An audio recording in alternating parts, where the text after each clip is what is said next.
السلام علیکم بچو آج پڑھو 5th class lesson Urdu lesson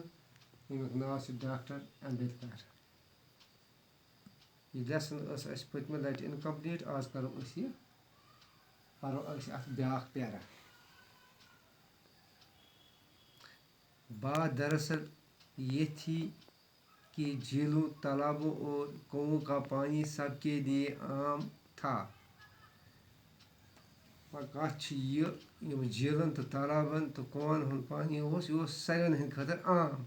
لیکن چھوٹی ذاتوں کے لوگ ان کا پانی نہیں لے سکتے تھے مگر یم لکچہ ذات سند لوگ امیک پانی ہیکان نت کی وہ پانی کو چھو بھی نہیں سکتے تھے تم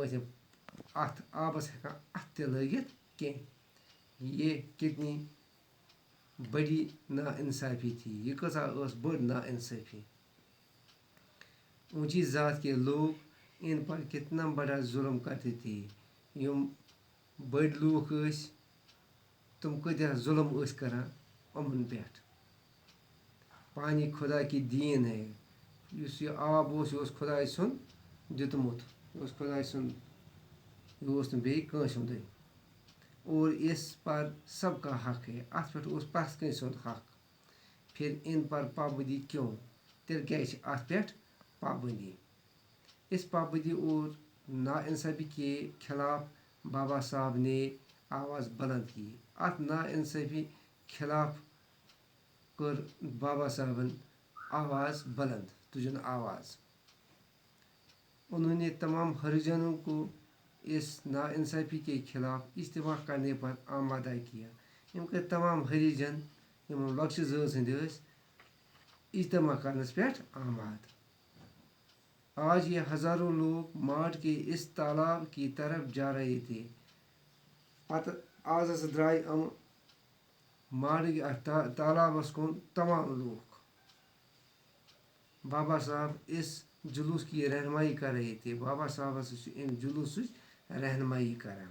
وہ سب کے آگے تھے یہ ساروین برو تمام ستیا گھروں کا ارادہ پکا تھا تمام ستیا گھروں ارادہ پک کسی کے بھی قدم اب پیچھے ہٹنے والے نہیں تھے کونسن قدم واپس ہٹن وول یہ لوگ آگے بڑھتے گئے لوگ درائے برو کن بالآخر چودار تالاب کے پاس پہنچ گئے بالآخر وات ات چودار تالابس نزدیک تالاب کے ارد گرد ہزاروں لوگ جمع تھے ات تالابس اند ژۄپاسہِ ساسن مز لوگ بابا صاحب آگے بڑھے بابا صاحب درا برو کن